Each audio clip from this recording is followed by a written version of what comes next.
Hello friends, welcome to my channel. और आज हम देखते हैं the last king of Scotland. ये एक सच्ची कहानी है जो स्टार्ट होती है सन 1970 में, जहाँ पर हमें निकोलस नाम के एक लड़के को दिखाया जाता है जो अपने कॉलेज फ्रेंड्स के साथ एंजॉय कर रहा है। दरअसल ये सब के सब मेडिकल के स्टूडेंट्स हैं और अब इन्होंने अपनी ग्रेजुएशन पूरी कर ली है, जिसका मतलब है ये सब के सब अब डॉक्टर बन चुके हैं। निकोलस के फादर चाहते हैं कि वो उनके साथ काम करे, लेकिन वो किसी और देश में काम करना चाहता है, लेकिन उसे समझ नहीं आ रहा होता है कि उसे किस देश में काम करना चाहिए। इसीलिए उसके कमरे में जो ग्लोब होता है वो उसे घुमाता है और अपनी आंखें बंद कर लेता है और अपनी उंगली से उसे रोकता है, और जब वो अपनी आंखें खोलता है तो उसकी उंगली युगांडा देश पर होती है। इसके बाद दिखाया जाता है कि निकोलस युगांडा देश में डॉक्टर डेविड के साथ काम करने के लिए आ गया है, जो यहाँ पर एक मिशनरी क्लिनिक चलाते हैं। और जब वो बस में होता है तभी वहाँ से कुछ सोल्जर और कुछ टैंक्स गुजरते हैं, जिन्हें देखकर वो थोड़ा सा घबरा जाता है। वहीं पर एक लेडी से पूछता है कि क्या हम यहाँ पे सेफ है।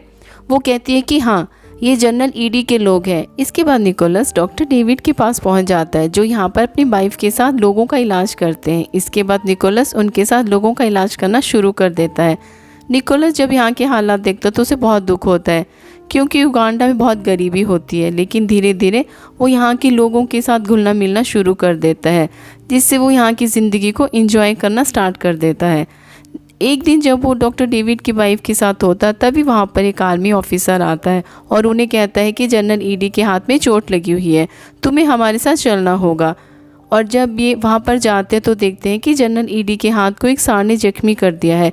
निकोलस उनके हाथ में पट्टी बांधना शुरू करता है, लेकिन वो सांड बहुत ज़ोर ज़ोर से चिल्ला रहा होता है, जिससे निकोलस को डिस्टर्बेंस हो रही होती है। वो अपना काम अच्छे से नहीं कर पा रहा होता है। तभी वो गाड़ी के ऊपर रखी हुई गन को उठाता है और उस सांड को गोली मार देता है, जिसके बाद सभी सोल्जर उसकी तरफ गन तान देते हैं। जनरल ईडी उससे अपनी गन वापस मांगते हैं और पूछते हैं कि क्या तुम ब्रिटिश हो। वो कहता है कि स्कॉटिश हूँ, जिसके बाद जनरल ईडी हंसते और कहते हैं कि मुझे स्कॉटिश लोग बहुत पसंद है, क्या तुम मुझे अपनी टी शर्ट दे सकते हो, मैं अपने बेटे को देना चाहता हूँ, जिसके बदले तुम मेरी शर्ट ले सकते हो। निकोलस मान जाता है और ये दोनों अपनी शर्ट और टी शर्ट को चेंज कर लेते हैं। रात को दिखाया जाता है कि निकोलस को कमरे में डॉक्टर डेविड की वाइफ होती है। ये दोनों एक दूसरे के करीब आने लगते हैं, लेकिन वो कहती है कि ये सब ठीक नहीं है और वहाँ से चली जाती है। नेक्स्ट मॉर्निंग दिखाया जाता है कि निकोलस को यहाँ फिर से जनरल ईडी के पास ले जाया जाता है। वो निकोलस से बहुत अच्छे से मिलते हैं और कहते हैं कि मैं चाहता हूँ कि तुम मेरे पर्सनल डॉक्टर बन जाओ, साथ ही शहर में अपने क्लिनिक को चलाओ ताकि तुम यहाँ पर कई लोगों की मदद कर सको। पर निकोलस कहता है कि मैं ऐसा नहीं कर सकता, वहाँ गांव में बस्ती में मेरी ज़रूरत है, वहाँ पर लोगों की हालत बहुत ज़्यादा ख़राब है। जनरल ईडी कहते हैं कि कोई बात नहीं, तुम जो करना चाहो वो कर सकते हो, और उसे रात में पार्टी में इन्वाइट करते हैं। निकोलस पार्टी में आने के लिए मान जाता है। रात को जब वो पार्टी में जाता तो जनरल ईडी उसे अपनी तीनों वाइफ से और कुछ खास लोगों से मिलवाते हैं, जिससे निकोलस को बहुत अच्छा लगता है। अब निकोलस रात को जब अपने कमरे में सो रहा होता है तभी उसे एक बार फिर से बुलाया जाता है और कहा जाता है कि जनरल ईडी की तबीयत बहुत ज़्यादा ख़राब है। निकोलस जब उनके कमरे में जाता है तो वो देखता है कि उनके पेट में बहुत ज़्यादा दर्द है। उन्हें लगता है कि किसी ने उन्हें जहर दे दिया है, पर निकोलस समझ जाता है कि उन्हें गैस हुई है और वो पेट दबाता है, जिससे वो पूरी तरह से ठीक हो जाते हैं। जनरल ईडी उसे बहुत पसंद करते हैं। वो बताते हैं कि मैं पहले ब्रिटिश आर्मी में काम किया करता था, जहाँ पर मेरे ऊपर बहुत जुल्म किए जाते थे। मैं वहाँ पर टॉयलेट साफ़ किया करता था और आज मैं युगांडा का सबसे बड़ा ऑफिसर हूँ। ये एक तरह का प्रेसिडेंट है, यानी कि सबसे बड़ा अधिकारी। निकोलस को भी जनरल ईडी के साथ अच्छा लगने लगता है और वो तय करता है कि अब वो यहीं पर शिफ्ट हो जाएगा। इसीलिए वो डॉक्टर डेविड की वाइफ को कहता है कि मैं अब वापस नहीं आऊँगा, मैं जनरल ईडी के साथ उनका डॉक्टर बनकर काम करूँगा। इसके बाद निकोलस को यहाँ पर हॉस्पिटल दिखाया जाता है और वो अब इसी हॉस्पिटल में काम करना शुरू कर देता है, जहाँ पर वो युगांडा के लोगों की मदद करता है। एक दिन जब वो दूसरे डॉक्टर के साथ केस पर डिस्कशन कर रहा होता है तभी एक बहुत बड़े धमाके की आवाज़ आती है। ये दोनों ऊपर जाते हैं और देखते हैं कि शहर में एक बहुत बड़ा बॉम्ब ब्लास्ट हुआ है। निकोलस को बताया जाता है कि जनरल ईडी के बेटे की तबीयत बहुत ज़्यादा ख़राब है, और जब निकोलस वहाँ पर जाता है तो देखता है कि उसको दौरा पड़ा है। वो उसे हॉस्पिटल ले जाना चाहता है, लेकिन जनरल ईडी की वाइफ अपने बेटे को हॉस्पिटल ले जाने से मना कर देती है। निकोलस यहाँ पर उसे एक इंजेक्शन लगाता है, जिससे वो ठीक हो जाता है। अगली सुबह जनरल ईडी निकोलस को एक कार गिफ्ट करते हैं और कहते हैं कि मैं चाहता हूँ कि तुम मुझे इस कार में एयरपोर्ट छोड़ो। और अब वो अपनी पूरी सिक्योरिटी के साथ निकोलस की कार में बैठकर एयरपोर्ट की तरफ निकल पड़ते हैं। और जैसे ही निकोलस की कार क्रॉस होती है, उनके आगे एक ट्रक आकर रुक जाता है और जनरल ईडी की गाड़ियों के ऊपर गोलियां चलाई जाती है। दरअसल इन लोगों को पता नहीं होता है कि जनरल ईडी इस टाइम निकोलस के साथ उसकी कार में है। निकोलस कार लेकर वहाँ से निकल जाता है और अब जनरल ईडी को बहुत गुस्सा आता है। उन्हें लगता है कि उन्हीं की सेना में यानी कि उन्हीं की सिक्योरिटी में कुछ लोग दुश्मनों से मिले हैं जो उन्हें मारना चाहते हैं। दरअसल जनरल ईडी के विपक्ष में जो लोग होते हैं वो उन्हें मारकर उन्हें सत्ता से हटाकर खुद सत्ता को हथियाना चाहते हैं। और अब निकोलस की वजह से उनकी जान बची होती है, इसलिए वो निकोलस को अपना सलाहकार बना देते हैं। अब रात को जब निकोलस क्लब में जाता है तो वो देखता है कि वहाँ पर जनरल ईडी का हेल्थ मिनिस्टर एक गोरे आदमी से बात कर रहा है, जो देखने के बाद उसे बिल्कुल भी अच्छा नहीं लगता है और ये बात वो जनरल ईडी को बता देता है। नेक्स्ट मॉर्निंग वो स्विमिंग पूल के पास जाता है, जहाँ पर उसके पास ब्रिटिश हाई कमीशन का एक ऑफिसर आता है जिसका नाम स्टोन है, जो निकोलस से कहता है कि शायद तुम न्यूज़पेपर नहीं पढ़ते हो। जो भी जनरल ईडी के खिलाफ, इस सरकार के खिलाफ कुछ भी बोलता है वो गायब हो जाता है। कुछ दिन पहले एक जज गायब हो गया। निकोलस कहता है कि मैं जनरल ईडी के बारे में कुछ भी नहीं सुनना चाहता।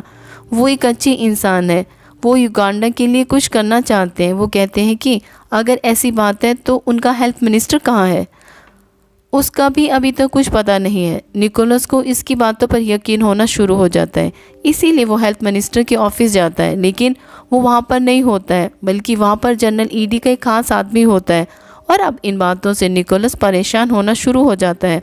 उसे नहीं पता कि जनरल ईडी सही इंसान है या नहीं।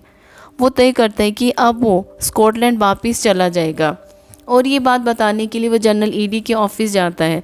जनरल ईडी कहते हैं कि तुम यहाँ से कहीं भी नहीं जा सकते हो, तुमने वादा किया था कि तुम मेरे साथ युगांडा के लिए काम करोगे।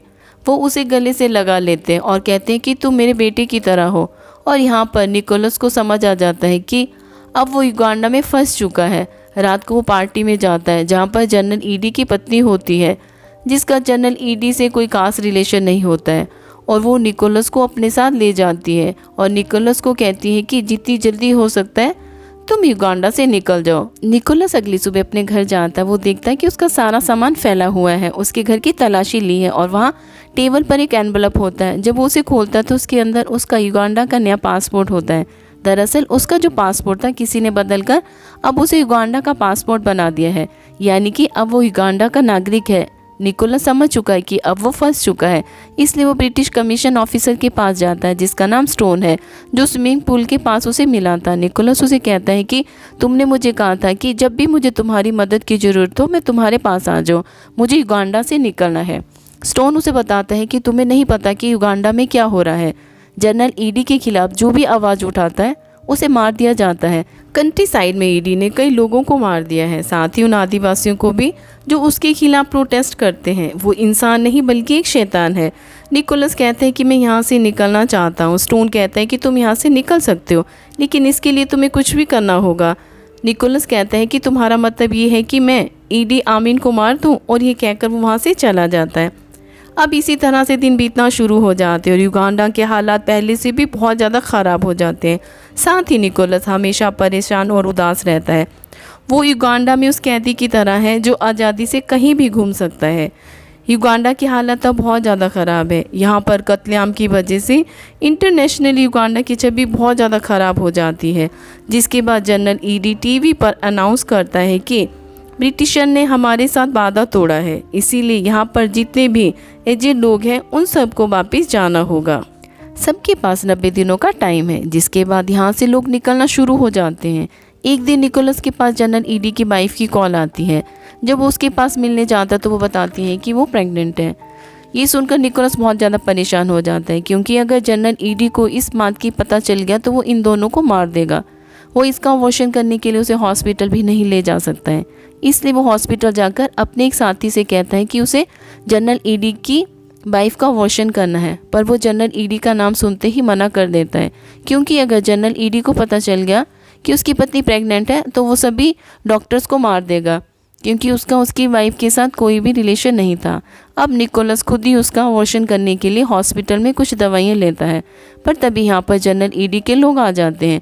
वो निकोलस को कहते हैं कि तुम्हें जनरल ईडी ने बुलाया है, और जब जनरल ईडी के पास वो जाता है, वो देखता है कि वो बहुत ज़्यादा परेशान होते हैं, वो एंजाइटी में होते हैं। वो कहते हैं कि देखो न्यूज़पेपर में मेरे बारे में क्या क्या लिखा है, मुझे शैतान और दरिंदा कहा जा रहा है, मुझे क्या करना चाहिए, तुम मेरे सलाहकार हो, तुम मुझे सलाह दो। निकोलस कहते हैं कि तुम यहाँ से विदेशी पत्रकारों को मत निकालो, अगर तुमने ऐसा किया तो वो तुम्हारे बारे में इंटरनेशनली और भी उल्टा सीधा लिखेंगे, जिससे तुम्हारी छवि और भी ख़राब हो जाएगी। तुम्हें उन सबको बुलाना चाहिए, उन सब से अच्छे से बात करनी चाहिए ताकि वो तुम्हारे बारे में अच्छा लिखे। जनरल ईडी को ये बात अच्छी लगती है और वो एक प्रेस कॉन्फ्रेंस बुलाते हैं, जिसमें वो निकोलस को भी अपने साथ रखते हैं और वो सबसे अच्छे से बात करते हैं। निकोलस किसी भी तरह से जनरल ईडी की वाइफ तक पहुंचना चाहता है और जैसे उसे मौका मिलता है वो प्रेस कॉन्फ्रेंस छोड़कर जनरल ईडी की वाइफ के घर जाता है। उसे पता चलता है कि उसे हॉस्पिटल ले जाया गया है और अब वो सीधा हॉस्पिटल जाता है। पूरा हॉस्पिटल खाली होता है और जब वो ऑपरेशन थिएटर में जाता है तो देखता है कि वहाँ पर जनरल ईडी की वाइफ को बेरहमी से मार दिया गया है। उसके हाथों की जगह पैर और पैरों की जगह हाथ लगा दिए जाते हैं और अब वो तय करता है कि जनरल ईडी से बदला लेगा। वो जनरल ईडी के सर दर्द की टैबलेट लेकर उसके पास पहुंचता है। जनरल ईडी उसे कहता है कि मेरी पत्नी ने मुझे धोखा दिया था, इससे मैंने पूरी दुनिया के सामने एक मिसाल कायम की। निकोलस उसकी सर दर्द की गोली उसे देता है और वहाँ से निकलने लगता है, पर वो बहुत जल्दी में होता है। इसलिए यहाँ पर जनरल ईडी का जो सबसे खास आदमी, जो उसका राइट हैंड होता है, उसे उस पर शक हो जाता है। इससे पहले कि वो गेट को क्रॉस करता, उसे रोक दिया जाता है और उसे कहा जाता है कि जनरल ईडी ने तुम्हें बुलाया है। जनरल ईडी के पास जब वो जाता है तो बताया जाता है कि युगांडा में एक प्लेन आ रहा है जिसे हाईजैक किया गया है, जिसमें इजरायली लोग हैं और बहुत सारे विदेशी भी हैं। पूरी दुनिया की नज़र युगांडा पर होगी, हमें वहाँ पर जाना होगा। और अब ये कार से एयरपोर्ट की तरफ निकलते हैं। अभी भी जनरल ईडी के पास वो टैबलेट होती है जो निकोलस ने उसे दी होती है। कार से उतरने से पहले वो उस टैबलेट को गाड़ी में ही छोड़ देते हैं।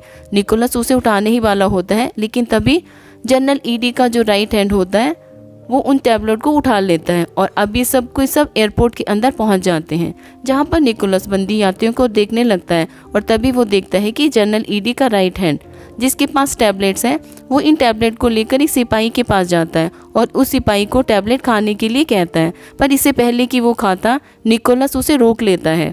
अब इन्हें समझ में आ जाता है कि ये जहर है, इसलिए निकोलस को पकड़कर बहुत बुरी तरह से मारा जाता है। एक कमरे में ले जाया जाता है जहाँ पर जनरल ईडी उसके पास आते हैं और कहते हैं कि मुझे पता था कि तुम्हारा मेरी वाइफ के साथ अफेयर है और हमारे गांव में, हमारे कबीले में जब भी कोई अपने से बड़े आदमी की वाइफ के साथ कुछ भी गलत करता है तो उसे पेड़ से लटका दिया जाता है और जब जब उस आदमी की चीखें निकलती हैं तब तब उस आदमी के अंदर से बुरी ताकतें बाहर निकलती हैं और इसके बाद निकोलस को भी लटका दिया जाता है। उसे बहुत दर्द हो रहा होता है। वहीं जनरल ईडी उन लोगों के पास जाते हैं जिन्हें हाईजैक करके यहाँ पर लाया गया है।